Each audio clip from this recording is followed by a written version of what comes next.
Good morning, everyone, and welcome.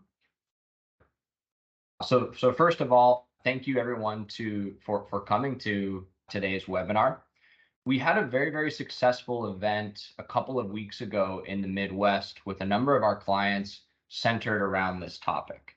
And I think there was, such a strong response to this that what we decided to do was do kind of a broader scale virtual version of this and it allow folks that maybe couldn't make the event or a broader reach to attend today as well.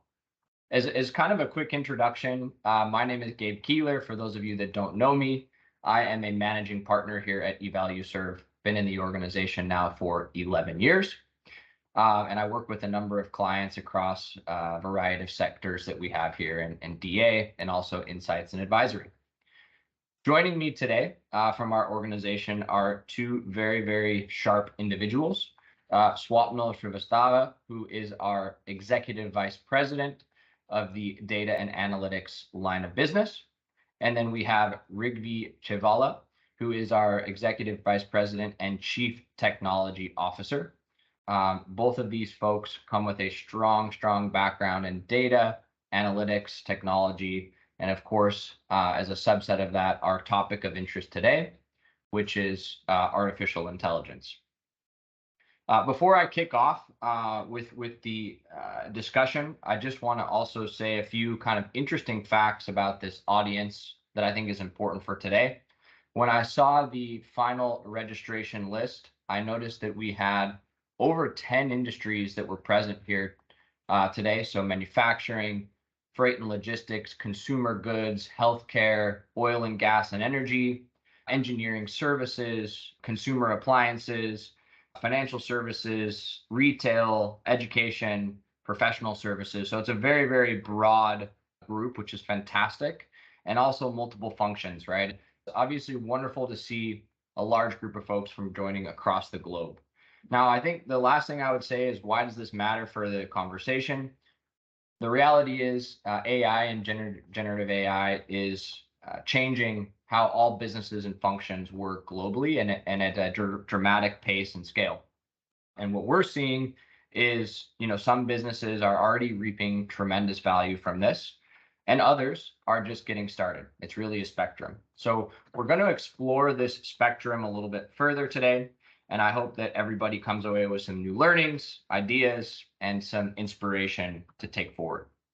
So to do this, we have assembled this panel of experts, and we will get started. So with that said, Swapnil, I'd love for you to get us started here. A question that I have for you is, how have you seen the responsibilities of leaders or analytics COE leaders as well evolve with the recent explosion of generative AI in the market?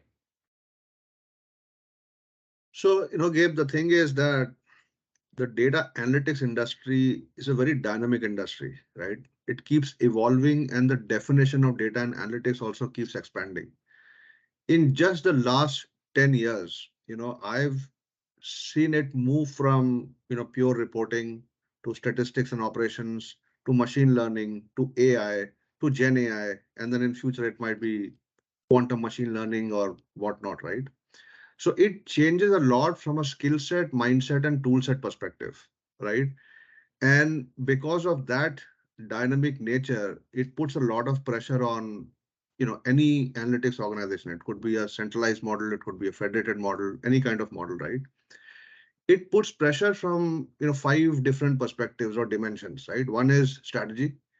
You cannot have a 3 or a 5-year static strategy now, because the tools will change, the technologies will change, new use cases will emerge, and things of those nature, right? So you have to keep it short term and flexible. The second thing is talent, right? Because as new technologies come in, new kind of use cases are discovered, then you need newer skill sets, right? So you have to continuously upskill people that you already have, and then you need new kind of skill sets in your org, right? And that takes us to the third dimension, which is the operating model itself, right? So you have to figure out the most optimal way in which you organize your own organization and how you collaborate with the rest of the organization, right? So operating model is the third one. The fourth one is infrastructure, because as new technologies come in, and especially with Gen AI, everybody would have noticed, right? There's new types of data that we are dealing with. There are new types of tools and technologies that we are dealing with. So there will be questions around build versus buy, which tools to invest in, what is the total cost of ownership, right? So you have to think about a lot of these decisions, and you have to make these hard decisions and move on to the next evolution, right? And then finally, a very important aspect is governance, right? So you need to govern data, you need to govern people, then you need to govern your algorithms also from, biases and, things of those nature, right? So these are the five dimensions which I feel kinds of put pressure on the COEs because of the dynamic nature. And these are the five dimensions in which I see the COEs changing and evolving. Thank you, Swapnil. I appreciate that. Now, let's kind of build on that topic of changing and evolving, right? So, Rigby, I think you and I were having a conversation a number of weeks ago about how, a lot of organizations were very, very prepared for this evolution, right? And spotted this. So I'm curious, in your opinion, maybe you could shed some light on that and kind of like what fundamentals have already been put in place from a technology perspective that really haven't changed, even though there's a lot of hype around Gen AI right now. No, absolutely. You're correct, Gabe, and thanks everyone for joining the webinar. You know, before I answer the what fundamentally remains the same, you're absolutely right that the technology didn't just crop up overnight, right? In fact, we ourselves blogged about LLMs like early last year, and even before that, started using some of those functionalities to deliver outcomes to our clients, and so did a few others, like you mentioned, right? So the technology actually evolved over time. I think what exploded in the last few months is really the use cases that you can apply it to, right? And it kind of became almost a consumer grade tech where you and I can plan a itinerary using the same tech, which was largely available to enterprises. But what has remained the same is how businesses operate and what they depend on, right? So if you take most decisions that are made in enterprises, they're mostly data driven. I mean, it wasn't data driven a decade ago or before that as much as it is now. And to Swapnil's point, the evolution actually has given us more context from the data, the analytics, the statistics we can derive from that. But now that we're used to making these objective decisions, what Gen AI really does is accelerates that decision making. It gives you new capabilities that maybe points of view that you didn't have before, taking the subjective data and kind of objectifying it to some degree, because you can't, in the past, you knew in your gut that there was a trend or a theme happening, but now you can actually convert that into an objective metric thanks to Gen AI, because you can take the natural language excerpts, put it into a framework and come up with somewhat of a scoring mechanism, right? And say, well, the trend is, number 5 or whatever, right? So you can put a number to it or some data point to it. So to me, the basics of the enterprise decision making doesn't change, but how you do that and how fast you can do it and with what quality is really what is being supported by Gen AI in my view. Yeah, thanks, Rigby. And I think I'll maybe just pick on you again for this next question, which I have today for the group, right? Which is, what are some of the biggest opportunity areas you're seeing? And maybe I can just pull up a quick slide to support this, right? Because I know that you've worked on a number of these use cases already. And then I'll probably point to Swapnil if he wants to add anything from use cases from the market. Absolutely. Yeah, I mean, at Evalueserve, at least, with the broad clientele we have across industry verticals, we've been fortunate enough to kind of experience a lot of such use cases. And if you, in the context of generative AI, and most people probably already grasp this concept now, is it is primarily to generate content, right? The chatbots was more of a low-hanging fruit that most people kind of started using it. But if you really look at the full power of Gen AI, it's really on the left side. So, I mean, both buckets are important, don't get me wrong. But I think once you discover info through a virtual expert and you have a large data set, you want to really derive insights off of that, you absolutely need some sort of a virtual expert type of capability. But then once you get that, what do you do with that, right? And that's where I think Gen AI continues that value prop into creating first drafts or zero drafts, as we call it, for certain examples, like listed here. Like you could create a proposal from your past proposals, use generative AI, and create a zero draft of that. So you're not spending too much time in your sales cycle, and you're focusing on the meat of the response. Same thing with pitch books in investment banking and financial services. There's regulatory filings a lot of healthcare and financial organizations have to go through. Lending organizations, insurtech, right? There's quite a bit of risk analysis. So if you think of all these artifacts that get created, they're templatized, huge in volume. These are the kinds of use cases where Gen AI really fits well. Now, there are cases where numerical data also exists, but there, you don't use it for computing information or numbers, but you really augment that with analysis and comps and, the spreading that we have here.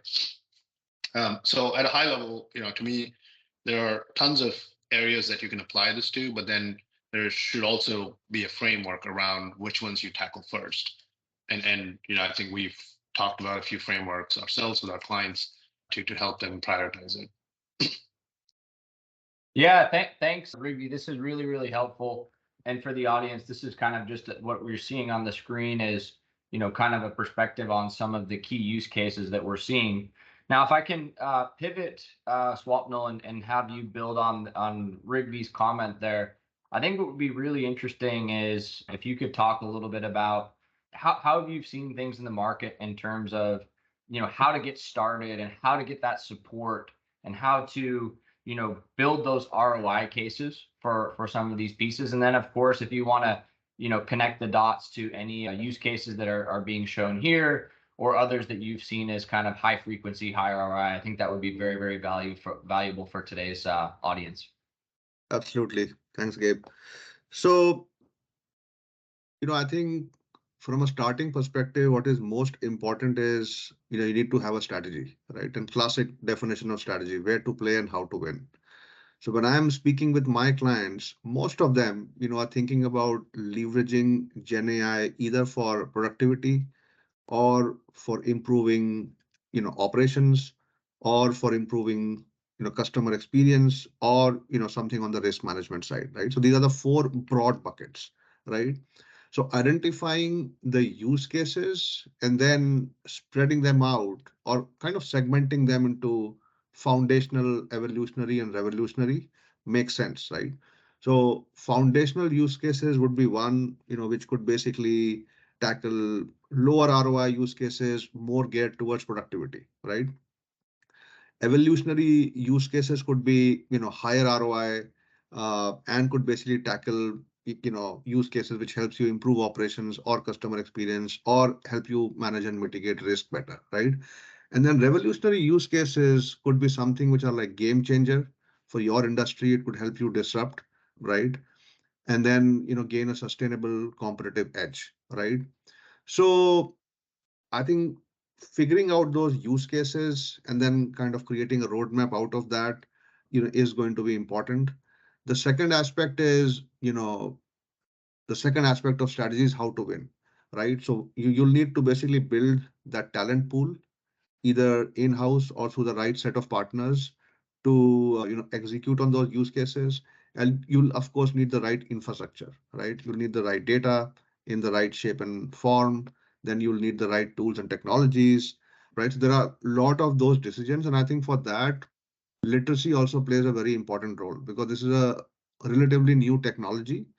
I think executives and leaders need to understand the pros and cons, understand the strengths and weaknesses of what's out there, and make all of those decisions, right? Like, for example, from a database perspective, right? To tackle Gen AI use cases, companies are trying to figure out if they do it using their, lakes or lake houses, or they, leverage knowledge graphs, or they basically use vector databases, What's the difference between them? What are the pros and cons? What are the strengths and weaknesses? What's more flexible? What's more scalable? Where is the TCO better? Right. So I think that literacy and that understanding and that discovery is very important before you actually start targeting and executing on these use cases. Right. But then when we talk about prioritizing use cases, we of course have a framework which we've shared with most of our clients. It's called the cruise framework, right? So I think the typical two by twos which the consulting firms rely on, they don't work because they're only looking at two dimensions, and there's always a third or a fourth which is more important, right? So C basically stands for complexity of the use case, R stands for potential ROI, U stands for how universal that use case is for your organization, I stands for integrity of the data, so both data availability and quality, S stands for strategic alignment to your company's North Star, and E is ease of implementation, both from a change management and from a technological standpoint, right? So we, basically recommend our clients that they look at all of these dimensions to score these use cases and then, spread them out in the form of a roadmap, right? Um, so yeah, now that you've opened up this slide, Gabe, so I'll just, talk a little bit about this. Uh, so one of the things where I feel our clients struggle a lot is to basically conceptualize, capture, and communicate ROI, right? Because there's no silver bullet on ROI from analytics. So we created this framework. It's called the profit framework, and what it essentially means is that any use case that you're thinking about and you want to prioritize from an ROI standpoint, it will help you in one of these or more of these dimensions. So the first dimension is a use case may help you improve your positioning in the market, right? So gain market share or build a sustainable competitive edge. The second is it may help you in managing or mitigating the different kind of risks that you are exposed to. The third one is operational excellence. So, improvement in productivity through automation, efficiency, quality, things of those nature. The fourth one is, financial performance. So anything which helps you improve your top line, bottom line, working capital, asset efficiency, things of those nature, right? The fifth one is innovation. So basically anything which helps improve your a key process, right? Through some innovative ideas or technologies. And then finally, trust building, which is very important in certain industries. I think it's important for every industry, but then it's more important for regulated industries or publicly listed companies to, do trust building with, all kind of stakeholders, right? Your customers, your suppliers, regulators, Wall Street, all of them. So that's I think a model that we kind of want our clients to basically think about and have KPIs and metrics aligned to them as they're thinking about identifying and then prioritizing those use cases. Awesome, Swapnil. So I think this one very, very powerful thing about this framework too is I think it's really, really helped to, win the room, right, with some senior executives when you can put this down on paper as to, why should we make these investments? Why should we change what we're doing? And we see this as a very, very powerful tool. Now, I'll point, I think one last question, and then we'll, just in the interest of time, try to leave a minute or two in case the audience has anything. But I'd be curious, Rigby, and then Swapnil, I'll give you a chance to build for folks in the room that are, early in their generative AI or AI journeys. Any tips or tricks on, how to get started would be great if you can share with the audience today. No, sure. Yeah, I think one of the key, I'd say, tenets to look for, and kind of combining what Swapnil said with how do you articulate ROI, and then how do you prioritize your use cases, and then how all of those to come together to really apply this tech effectively, right? Because you can apply Gen AI to the problems that don't need it, or even worse, that actually make it counterproductive, right? So you have to make sure that the tech is applied correctly. The way I see the future, at least the near to mid future looking like, is this technology, although in its infancy, has already found quite a few use cases where it kind of works very well. So I see a lot of organizations go through this discovery, use case prioritization, articulation of ROI, and start implementing this through the decisioning chain. And the technology itself, will obviously evolve, right? The LLMs now, you don't want it to take up too much compute power. You want it to be cheaper, faster. So that part of the technology would evolve. Now there's concerns about explainability and ethics and data integrity, how it got trained. So there's going to be evolution in that area just within the core technology itself. But when it comes to adding that to the use cases, I see a lot of organizations really accelerating over the next few months, implementing this in your day-to-day workflows. It's not a if, it's a when, right? And how fast you can do that. So one obvious way to do that is to do it internally, right? You get that skill that Swapnil mentioned, you build your talent and kind of do that. If you really want time to value, you partner with vendors that have the ability, both domain expertise and technology, to deliver that framework. Or you kind of do this piecemeal over time. Whatever the approach you take, of course, the recommended approach is either one or two. Whatever approach you take, I think this journey is going to become common for everyone. It's just a when, for each of you. Thanks, Rigvi. So Swapnil, lightning round, 1 minute before I open it up to Q&A. Anything you'd like to build on this in terms of, how to get started and what you see as the future on Gen AI? Yeah, so I agree with Rigvi, right? What he mentioned is that a lot of companies are basically just are in the learning mode, and some of them have started experimenting with it, and a few of them have already started implementing. Right? I was reading this report by Gartner yesterday, and they've interviewed 2,500 executives of medium and large size organizations, and the statistic that they quoted was that only 4% of those executives have actually implemented a use case on Gen AI, only 4%, right? So the rest are basically in a discovery or a POC mode. So I think in the days and months and weeks to come, we'll see more and more companies launching literacy programs because, like I said, right, that's foundational. That's very important for you to understand what generative AI is, what tools and technologies exist, what kind of ecosystem should you build to deliver successfully on it, right? So I think a lot of POCs will go to production, a lot of strategy development will happen. So literacy is very important. And then I think, like I mentioned, right, Gen AI is just one technology. One of the things I would want to mention is that based on the learnings of, almost all of our clients globally, right, the highest ROI use cases are the use cases where leaders or companies are actually combining, RPA and AI and generative AI or something, right? So not in a silo, but when you merge different technologies together to digitally transform a complete process or a business model, I think that is where the highest buck for the bang is. Thank you. Thank you very much, Swapnil. And perfect on time, 60 seconds. So folks that joined in today, we have a couple of minutes for question and answer. And if you'd like to either raise your hand and then Cody, who's administering the webinar today, can unmute you, or if you'd like to put any questions in the chat, you may do that as well. Last option, if you prefer to follow up with any of us, one-to-one, right? I'm happy to receive, your emails, text messages, whatever it may be, and we can cover anything offline. So I'll take a quick pause to see if anything trickles through. And then if not, we will make sure that we wrap up on time.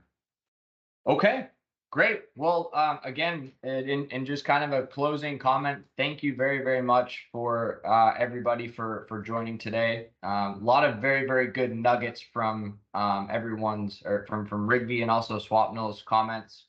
Happy to share the slides as well after the session. Please follow up with me if you have any further questions. And last but not least, we did receive a number of inquiries about having access to a recording of this event for people that could not make it. We will also make that available in the coming days. Look forward to hearing from you all and wish you all a wonderful day ahead. Thank you all. All the best. Yeah. Thank you. Thank you.